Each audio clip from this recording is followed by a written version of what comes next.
Hi there, welcome to my channel.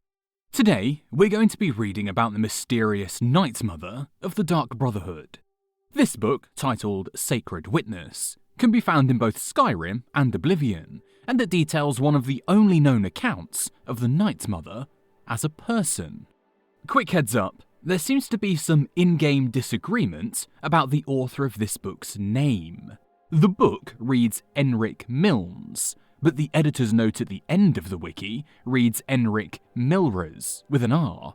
Is this a subtle clue about this not actually being written by this in-game famous poet? Probably not, it's probably just a typo. Just thought I'd point that out now though. Without further time wasting, let's get started. Sacred Witness. A True History of the Night Mother by Enric Milnes. I have met countesses and courtesans, empresses and witches, ladies of war and slatterns of peace, but I have never met a woman like the Night Mother, and I never will again. I am a writer, a poet of some small renown.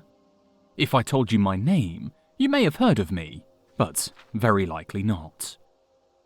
For decades, until very recently, I had adopted the city of Sentinel on the coast of Hammerfell as my home, and kept the company of other artists, painters, tapestrists, and writers. No one I knew would have known an assassin by sight, least of all the queen of them, the Bloodflower, the Lady Death, the Night Mother. Not that I had heard of her.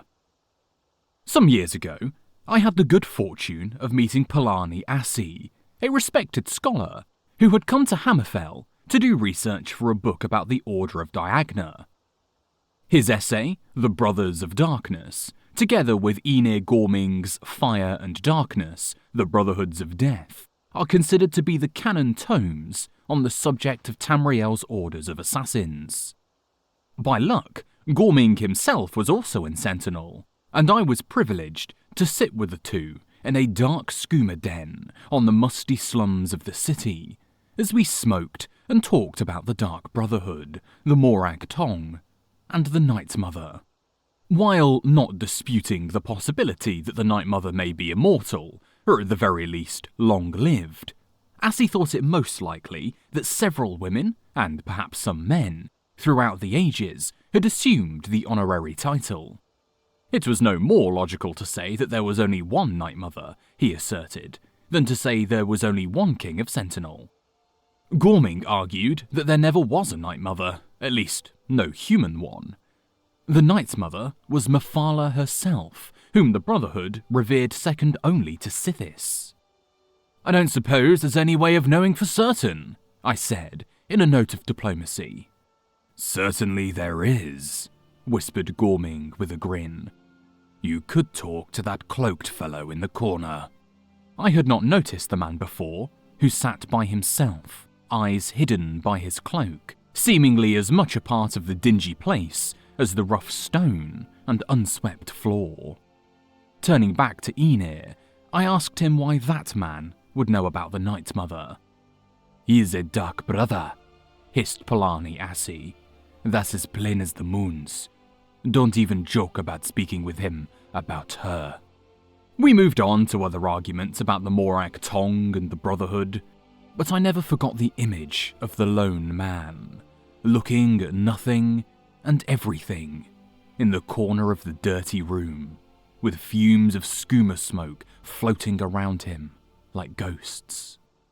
When I saw him weeks later on the streets of Sentinel, I followed him.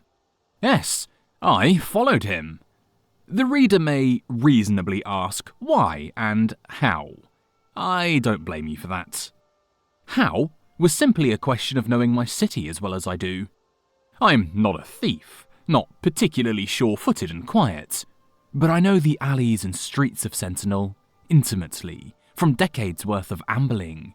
I know which bridges creak, which buildings cast long, irregular shadows, the intervals at which the native birds began the ululations of their evening songs. With relative ease, I kept pace with the Dark Brother, and out of his sight and hearing. The answer to why is even simpler. I have the natural curiosity of the born writer. When I see a strange new animal, I must observe. It is the writer's curse. I trailed the cloaked man deeper into the city, down an alleyway so narrow it was scarcely a crack between two tenements, past a crooked fence, and suddenly, miraculously, I was in a place I had never seen before. A little courtyard cemetery with a dozen old half-rotted wooden tombstones. None of the surrounding buildings had windows that faced it, so no one knew this miniature necropolis existed. No one, except the 6 men and 1 woman standing in it. And me. The woman saw me immediately and gestured for me to come closer. I could have run, but no, I couldn't have. I had pierced a mystery right in my adopted sentinel, and I could not leave it. She knew my name, and she said it with a sweet smile. The Night Mother was a little old lady with fluffy white hair, cheeks like wrinkled apples that still carried the flush of youth, friendly eyes, blue as the Iliac Bay. She softly took my arm as we sat down amidst the graves and discussed murder. She was not always in Hammerfell, not always available for direct assignment, but it seemed she enjoyed actually talking to her clientele. I did not come here to hire the Brotherhood, I said respectfully. Then why are you here? The Night Mother asked, her eyes never leaving mine. I told her I wanted to know about her. I did not expect an answer to that, but she told me. I do not mind the stories you writers dream up about me, she chuckled. Some of them are very amusing, and some of them are good for business. I like the dark, sexy woman lounging on the divan in Karlovac Townswade's fiction particularly. The truth is that my history would not make a very dramatic tale. I was a thief long, long ago, back when the Thieves' Guild was only beginning. It's such a bother to sneak around a house when performing a burglary, and many of us found it most efficacious to strangle the occupant of the house, just for convenience. I suggested to the guild that a segment of our order be dedicated to the arts and sciences of murder. It did not seem like such a controversial idea to me. The Night Mother shrugged. We had specialists in cat burglary, pickpocketing, lockpicking, fencing, all the other essential parts of the job. But the guild thought that encouraging murder would be bad for business. Too much, they argued. They might have been right, the old woman continued. But I discovered there is a profit to be made, just the same, from sudden death. Not only can one rob the deceased, but if your victim has enemies, which rich people often do, you can be paid for it even more. I began to murder people differently when I discovered that. After I strangled them, I would put 2 stones in their eyes, 1 black and 1 white. Why? I asked. It was a sort of calling card of mine. You're a writer. Don't you want your name on your books? I couldn't use my name, but I wanted potential clients to know me and my work. I don't do it anymore, no need to, but at the time, it was my signature. Word spread, and soon I had quite the successful business.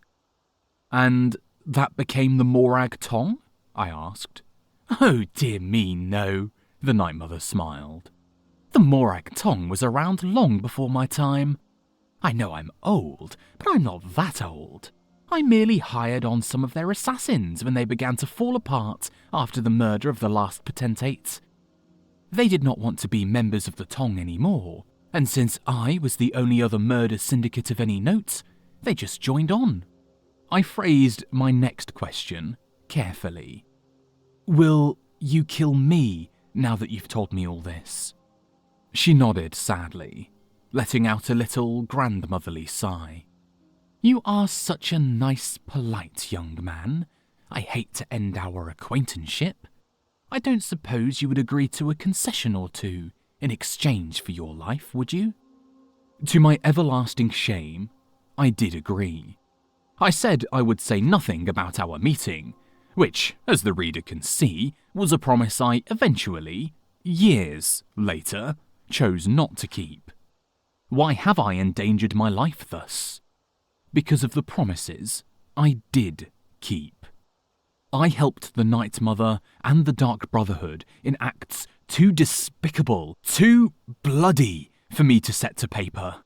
My hand quivers as I think about the people I betrayed, beginning with that night. I tried to write my poetry, but ink seemed to turn to blood. Finally, I fled, changing my name, going to a land where no one would know me. And I wrote this, the true history of the Night Mother, from the interview she gave me on the night we met. It will be the last thing I ever write, this I know, and every word is true. Pray for me. Editor's note. Though originally published anonymously, the identity of the author has never been in serious doubt. Any layman familiar with the work of the poet Enric Milrez will recognise Sacred Witness's familiar cadence and style in such books of his as The Alakir. Shortly after publication, Milrez was murdered, and his killer was never found. He had been strangled, and 2 stones, a black one and a white one, crushed into his eye sockets. Very brutally. Thanks for listening. The lore surrounding Oblivion and Skyrim is always of interest, but the Dark Brotherhood holds a special place for me. Have an idea of what other books you'd like to hear next? Comment below. I intend to get through as many as I can, but if there's something you'd like to hear in particular, I can probably make that happen. See you next time.